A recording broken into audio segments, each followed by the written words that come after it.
বলা হয় ইসরায়েলের কাছে এমন এক কন্ট্রোল সিস্টেম রয়েছে যার মাধ্যমে নিমিষে গুড়িয়ে দেওয়া সম্ভব শত্রুপক্ষের ক্ষেপণাস্ত্র, ড্রোন, রকেটের মতো ভয়াবহ হামলা। এবার তাদের সেই অহংকার আয়রন ডোম চুরমার করে দেশটির গোয়েন্দা সংস্থা মোসাদের দপ্তর গুড়িয়ে দিয়েছে তেহরানের ক্ষেপণাস্ত্র।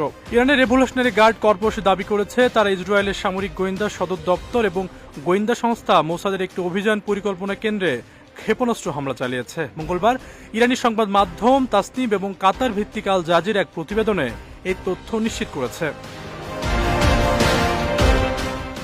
আইআরজিসি এক বিবৃতিতে জানায় তাদের অ্যারোস্পেসে ফোর্স ইউনিট অত্যন্ত সুরক্ষিত বিমান প্রতিরক্ষা বেষ্টনীর মধ্য দিয়ে ইসরায়েলের হারজেলিয়া শহরে হামলা চালায়। লক্ষ্যবস্তু ছিল মোসাদ ও ইসরায়েলি সামরিক গোয়েন্দা আমানের স্থাপনাগুলো।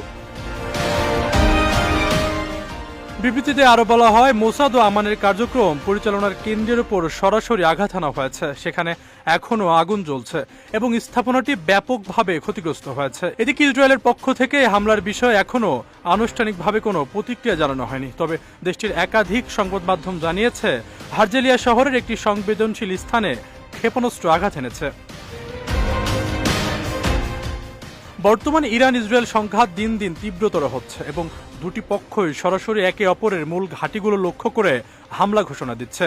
এতে করে একটি পূর্ণাঙ্গ যুদ্ধ পরিস্থিতি সৃষ্টি হওয়ার আশঙ্কা তৈরি হয়েছে বলে সতর্ক করছেন বিশ্লেষকরা।